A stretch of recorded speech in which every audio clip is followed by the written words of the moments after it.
Di usia 15 tahun, saya sudah mulai mengajar bahasa Inggris di salah satu pusat pelatihan di Merak. Awal itu saya buka les, saya mempunyai tempat kursus. Kemudian di tahun 2018, mama saya tiba-tiba didiagnosa menderita kanker pada stadium 3B. Nah, di situ saya masih sambilan buka les dan membawa mama saya untuk bolak-balik berobat di salah satu rumah sakit di Medan. Di tahun 2020 itu, saya merasa saya harus mengambil suatu keputusan yang sulit. Di mana satu sisi, berkaca dari kejadian tahun 2018, saya merasa tanggung jawab saya terhadap anak tulis saya itu berkurang. Sedangkan satu sisi, saya harus mendampingi mama saya untuk bolak-balik berobat di Medan. Di situ yang membuat mama saya sempat merasa down dan mau menghentikan pengobatannya. Apakah mama tidak melihat cucu-cucu yang lain? Apakah mama tidak melihat cucu-cucu yang berikutnya?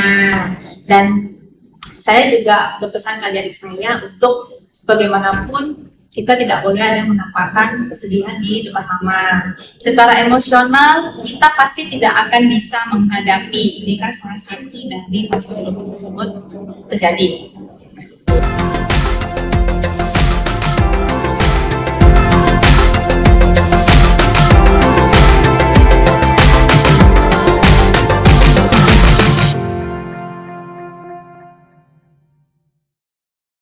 Hello guys, welcome back to podcast Your Passion. Masih bersama saya yang akan membawakan acara hari ini. Hari ini kita kedatangan tamu yang inspiratif sekali, di mana beliau harus memilih dua pilihan terberat dalam hidupnya. Siapakah dia dan bagaimana kelanjutan kisahnya? Mari kita sambut. Halo Ciweni, selamat pagi. Nama budaya. Nama budaya. Boleh dong kenalin diri Ciweni dulu. Ciweni itu siapa kepada teman-teman yang ada di rumah? Nama saya Adi Budaya, nama budaya. Nama saya Weni Suhadi. Saya sulung dari 7 bersaudara, 5 perempuan dan 2 laki-laki. Oke, Ci. Boleh dong ceritain masa kecilnya Ciweni itu seperti apa? Biar mereka lebih mengenal Ciweni itu bagaimana. Masa kecil saya habiskan di salah satu kota kecil di Binjai, di Kota Braharang namanya. Dari TK sampai SMA itu saya bersekolah di Ahmad Yani Binjai. Di usia 15 tahun, saya sudah mulai mengajar bahasa Inggris di salah satu pusat pelatihan di Braharang. Oh, usia 15 tahun ini sangat belia ya, Ci. Apa sih yang Cici rasain pada saat itu? Karena usia 15 tahun itu kan masih sangat muda ya. Kita masih belum bisa mengontrol emosi kita. Boleh kah diceritain sedikit? Menjadi guru, terutama guru TK ya, di usia 15 tahun itu tentunya banyak tantangan. Salah satunya saya harus mengontrol emosi saya, dimana karena posisi saya sebagai anak sulung, saya di rumah itu kan ditakuti ya adik saya ya. Nah, di rumah itu saya memang terbiasa mukul untuk mengajari adik saya. Nah, begitu saya menjadi guru di TK, di tempat les, nah saya harus mengontrol emosi saya, satu. Kemudian saya harus berinteraksi dengan orang tua murid. Jadi itu juga mengajarkan saya bagaimana cara bersosialisasi dengan orang lain. Ci, tadi kan Ciweni bilang itu Cici adalah anak sulung dari 7 bersaudara. 7 bersaudara itu kan tidak sedikit ya, Ci. Seperti saya lah, saya kan cuma hanya bertiga bersaudara. Itu pun dari kecil tuh selalu ribut sekali loh, selalu berantem. Jadi bagaimana hubungan Cici dengan saudara-saudara yang lain? Hubungan saya dengan saudara-saudara saya bisa dibilang cukup akur ya, tidak terlepas dari cara orang tua kami mendidik kami, dimana terutama papa saya. Jika kami ribut, kami berantem, itu dua-duanya dihukum sama papa sama mama. Dua-duanya dihukum. Jadi tidak melihat siapa yang salah, siapa yang benar, dua-duanya. Ditanya siapa duluan mulai, tapi tetap dua-duanya dihukum. Jadi dua-duanya itu bisa dihukum, dikunci di kamar, disuruh merenung kami berdua. Nah, dari merenung itu kami jadi makin dekat bondingnya. Nah, di situ kami jadi belajar saling menyayangi, saling mengalah gitu. Terbawa sampai sekarang. Nah, Ci, apakah yang diterapkan oleh orang tua Cici ke Ciweni itu masih diterapkan Ciweni kepada anak Ciweni? Tentu, apalagi anak-anak saya sekarang udah mulai remaja ya. Dari kecil itu memang tetap saya terapkan juga. Jadi kalau ribut, dua-duanya tetap saya hukum. Ci, kan Cici sudah mengajar di usia 15 tahun. Apa sih yang membuat Cici itu memutuskan untuk menjadi seorang guru di usia yang masih terbilang belia? Yang pertama, sebenarnya itu tawaran datang dulu. Ada tawaran kemudian dari papa saya juga mendorong. Udah, jalankan. Nanti papa support, papa antar jemput seperti itu. Oh, jadi memang dari pesan orang tua ya, bukan dari Cici sendiri. Awalnya tidak ada kepengen sih, tapi karena memang ada ditawarkan kemudian dan orang tua juga mendorong, ya sudah saya jalani dulu gitu. Sekarang masih ngajar Kak Ci? Enggak lagi. Sekarang Oh, saya enggak. sudah tidak mengajar. Jadi kegiatan Cici sekarang itu apa ya? Saya bisa dibilang ibu rumah tangga dan menjadi agen asuransi. Oh, sampai sekarang. Ya, sampai sekarang.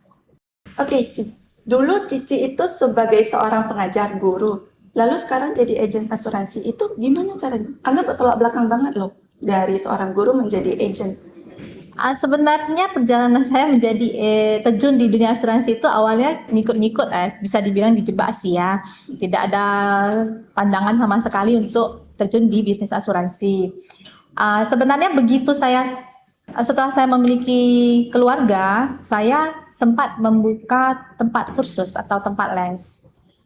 Di situ saya mengajar pelajaran sekolah, memberikan les privat. Kalau boleh tahu, Cici ngajar di usia yang berapa ya? Untuk buka les Untuk anak-anaknya dari usia berapa sampai ke usia berapa? dari TK sampai SMP. Jadi Cici ngajar itu dari jam berapa sampai jam berapa sih?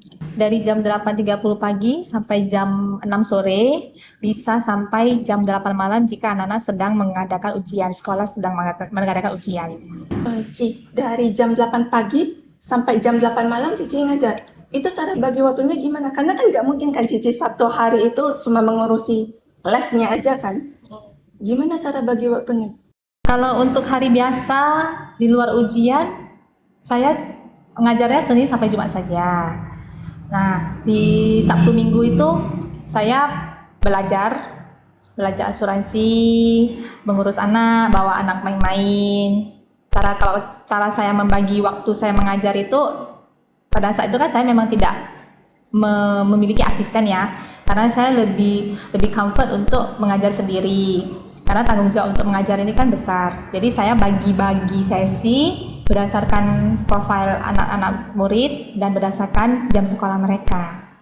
Kemudian di tahun 2018, mama saya tiba-tiba didiagnosa menderita kanker pada stadium 3B. Nah, di situ saya masih sambilan buka les dan membawa mama saya untuk bolak-balik berobat di salah satu rumah sakit di Medan. Jadi Ci, pengobatannya itu gimana? Boleh diceritain nggak Ci? Di tahun 2018 itu mama saya diharuskan untuk kemoterapi dan radioterapi ya. Nah, pada saat itu kita pagi-pagi udah harus ke rumah sakit karena pada saat itu kita menggunakan BPJS, menggunakan asuransi dari pemerintah, di mana kita pagi-pagi sudah harus standby di rumah sakit. Tapi karena antriannya yang mengular, mama saya kondisinya pada saat itu benar-benar sudah lemas. Tapi dari pagi kita harus menunggu sampai menjelang sore baru mama dipanggil untuk melakukan radioterapi. Mama Cici itu tidak memiliki asuransi ya? Karena sepertinya tadi Cici bilang Cici sudah menjadi agennya.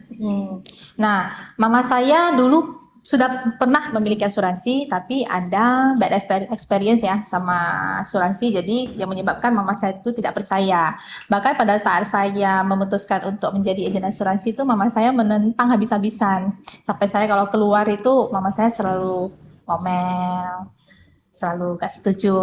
Tapi ya saya ikuti terus, belajar terus. No. Tadi Ciweni bilang itu kan ada kemoterapi dan radioterapi. Itu kan biayanya tidak sedikit ya Ci? Dan tidak memiliki asuransi. Jadi bagaimana biayanya? Apakah boleh ini ditanyakan? Boleh. Memang pada awalnya itu kan kita menggunakan asuransi dari pemerintah ya, BPJS. Tapi dikarenakan sistemnya yang kita harus menunggu lama, sedangkan kondisi mama yang tidak sehat. Nah, di situ kita memutuskan untuk menghentikan menggunakan BPJS dan beralih ke biaya pribadi. Itu biayanya dari Ciweni sendiri? Karena kan tadi Cici ada 7 bersaudara. Iya. Nah, disinilah saya merasa orang tua saya sudah berhasil mendidik anak-anaknya, di mana adik-adik saya termasuk ipar-ipar saya ya, menantu-menantu orang tua saya juga semua saling support. Baik dari materi, tenaga, semua support, semua saling support. Setelah kemoterapi itu gimana Ci hasilnya? Setelah mama saya menyelesaikan pakai kemoterapinya, di tahun 2019 mama dinyatakan sembuh dari kansernya. Sampai kemudian di tahun 2020, tahun 2020 mama saya ada merasa tidak enak di bagian tulang belakangnya. Nah, di situ kita bawa mama berobat, dokter menyatakan bahwa kanser mama telah bermetastase. Metastase. Kalau boleh tahu apa itu metastase sih? Metastase itu adalah penyebaran sel kanker ke organ tubuh yang lain. Oh, jadi ini sudah menyebar ya? Ya, di tahun 2020 kanker mama itu dinyatakan menyebar. Jadi kita berkonsultasi lagi dengan dokter di Medan. Nah, pada saat itu dokter di Medan menyatakan bahwa mama saya harus melakukan kemoterapi kembali. Di situ mama saya menolak. Jadi kita berembuk, saudara semua berembuk. Kita mencoba untuk second opinion ke Penang. Oh, kalau boleh tahu itu kanker apa ya Ci? Soalnya dari awal kan udah dinyatakan kanker terus metastase. Di tahun 2018, mama saya mengidap penyakit kanker ovarium. Kemudian di tahun 2020, kansernya bermetastasi ke bagian tulang yang menyebabkan tulang mama saya itu keropos karena digerogoti oleh sel kankernya. Terus hasilnya gimana Ci setelah Ciwa ini bawa Mama Cici ke Pineng? Di Pineng itu dokternya merekomendasikan mama saya untuk tidak usah melakukan kemoterapi. Nah, di situ kan tentunya kita senang ya, mengingat mama saya juga kan sudah trauma karena efek samping kemoterapi tersebut. Jadi kita ikuti saran dokternya, di bulan Januari tahun 2020 kita melakukan perawatan di Penang untuk pertama kali. Nah, setelah itu kita pulang dengan membawa segerobak obat ya, banyak obat-obatan untuk dikonsumsi mama saya. Di bulan kedua kita kembali lagi ke Penang untuk melakukan kontrol. Nah, di situ dokter mengatakan bahwa harus tiap bulan, tidak bisa dijeda. Harus bolak-balik dari Ya, Medan Penang, Medan Medan Penang. Penang. Ya, tiap bulan tuh harus berkunjung ke dokter untuk mengkontrol hasil dari pengobatannya. Oh, nah Ci tadi kan Ciwa ini bilang itu Cici buka tempat les ya. Jadi gimana Ci? Anak-anak Cici, karena kan Cici harus bolak-balik Medan Penang itu gimana? Di tahun 2020 tersebut, disitulah saya harus mengambil keputusan yang sulit. Di mana satu sisi saya masih memiliki tanggung jawab untuk mengajar les, tetapi saya juga harus mendampingi mama saya untuk melakukan pengobatan. Jadi terakhirnya murid-murid Cici itu gimana Ci nasibnya? Pada saat itu saya sempat berdiskusi dengan orang tua murid ya. Memang orang tua murid pada saat itu rata-rata cukup kooperatif, di mana mereka berkata seperti ini, tidak apa-apa Miss fokus dengan pengobatan mamanya Miss. Tiba saatnya Miss ada di rumah, Miss informasikan kepada kami, anak-anak kami akan ke tempat Miss untuk les. Jadi saya jawab seperti ini lagi, saya tidak bisa seperti itu Bu. Bagaimana jika pada saat saya harus membawa mama saya ke Penang, anak-anak juga sedang mengikuti ujian di sekolah. Tentu saya merasa, wah saya sangat tidak bertanggung jawab dong ya. Nah di situ saya berpikir apakah tempat khusus saya itu harus saya tutup saja. Saya sempat diskusi dengan mama saya utarakan niat saya untuk menutup tempat les saya. Di situ mama saya tidak setuju. Mama saya bilang seperti ini, kamu kan uang jajannya dari sini supaya kamu nggak usah minta-minta. Jadi kalau kamu tutup, uang jajan kamu dari mana? Memang pada saat itu saya ini ya galau ya, benar juga dibilang mama. Tapi saya tetap utamakan, oke lah, saya lebih memilih untuk mendampingi mama saya. Jadi akhirnya ditutup ya Ci? Ya, akhirnya ditutup meskipun agak-agak pusing ya. Nah, kita lanjutkan pengobatan di Penang. Sampai di Penang, dokter mengatakan bahwasanya mama saya harus tiap bulan ke Penang. Tiba di bulan 3 pada saat bulan Maret tahun 2020 itu terjadi lockdown.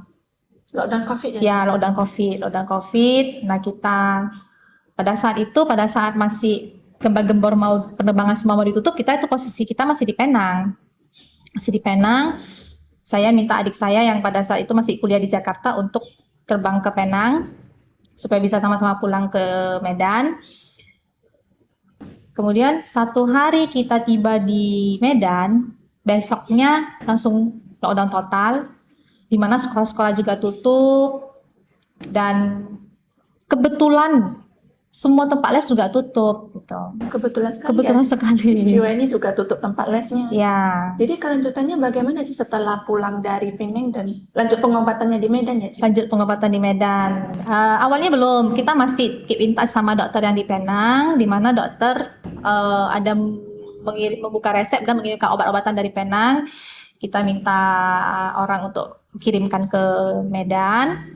Tapi setelah 2 atau 3 bulan mama saya mengkonsumsi obat-obatan dari Penang, dan saya selalu follow up kondisi mama ke dokter yang di Penang, dokter pada saat itu menyatakan bahwa obat-obatan yang dikonsumsi mama itu udah tidak mempan lagi. Jadi dokter menyarankan untuk berhentikan semua obat-obatannya dan melakukan kemoterapi lagi di Medan. Jadi Ci, bagaimana pengobatan di Medan setelah dari Penang Ci? Nah, kita melakukan kemoterapi di Medan sudah sebanyak 3 kali, tetapi setelah dilakukan evaluasi, dokter menyatakan bahwa 3 kali itu gagal. 3 kali yang pertama itu gagal, sehingga mama saya harus melakukan kemoterapi ulang dengan obat yang berbeda, dosis yang berbeda sebanyak 6 kali. Jadi yang dimana mama saya harusnya melakukan kemoterapi sebanyak 6 kali itu menjadi 9 kali. Di situ yang membuat mama saya sempat merasa down dan mau menghentikan pengobatannya. Jadi bagaimana Ciweni itu memotivasi Mama Cici agar mau berobat lagi? Pada saat itu saya selalu bilang ke mama saya, apakah mama tidak mau melihat cucu-cucu yang lain? Apakah mama tidak mau melihat cucu-cucu yang berikutnya? Dan saya juga berpesan ke adik-adik saya untuk bagaimanapun kita tidak boleh ada yang menampakkan kesedihan di depan mama. Kita harus bahu-membahu, kita harus membuat mama senang, supaya mama ini pikirannya senang terus. Jadi Ci setelah gagal itu gimana Ci hasil kemoterapinya? Karena kan masih mengulang lagi ya. Sebenarnya setelah melakukan 9 kali kemoterapi di tahun 2020, mama saya itu sudah dinyatakan sembuh dari kansernya. Jadi, jika seseorang terkena kanker itu bukan merupakan akhir dari cerita. Kanker itu bisa sembuh. Seperti mama saya di tahun 2018, mama saya divonis menderita kanker ovarium di stadium 3B. Kita lakukan pengobatan, di tahun 2019 mama saya sembuh. Kemudian di tahun 2020 kanker yang bermetastase, kita lakukan pengobatan lagi. Dan di tahun 2022 awal penyakit tersebut datang lagi, tapi setahun itu sembuh. Dari 2022. Kemudian di tahun 2023 awal, nah mama saya mulai merasakan tidak enak lagi di tubuhnya. Datang lagi. Lalu di tahun 2023 itu kelanjutannya gimana Ci? Apakah lanjut pengobatan? Nah, di tahun 2023 kita sempat bawa mama saya untuk kembali ke Penang ya. Kembali ke Penang, kemudian berobat di sana, kita pulang ke Medan. Sampai di Medan, mama saya merasa tidak enak badannya, tubuhnya merasa tidak enak. Kita ajak balik ke Penang, mama sudah tidak mau. Mama mau di Medan saja, jadi kita lanjut pengobatan di Medan, sampai akhirnya mama meninggal di bulan Agustus tahun 2023 kemarin. Turut berduka ya Ci. Nah Ci, mendengar dari cerita Cici ini terdengar berat sekali ya Ci. Jadi menurut Cici itu kapan sih waktu yang tepat bagi kita untuk memiliki asuransi? Waktu yang tepat untuk kita memiliki asuransi itu pada saat ada uangnya. Ada kok asuransi yang tidak berbayar, contohnya asuransi dari pemerintah, asuransi dengan premi yang rendah, contohnya BPJS. Asuransi itu sebagai proteksi. Seperti yang Sang Buddha katakan, bahwasanya manusia akan mengalami 4 fase kehidupan, lahir, tua, sakit, dan mati. Secara emosional, kita pasti tidak akan bisa menghadapi jika salah satu dari fase kehidupan tersebut terjadi. Tetapi dengan memiliki asuransi, kita bisa meminimalisir kondisi-kondisi yang tidak kita harapkan jika kita harus menghadapi salah satu dari fase kehidupan tersebut. Nah, oke, Ci. Jadi, bagaimana sih seorang Ciweni itu menerapkan Buddhisme dalam kehidupan Cici? Oke. Buddhisme, nilai-nilai Buddhisme itu udah saya terapkan dari pada saat saya merawat mama saya.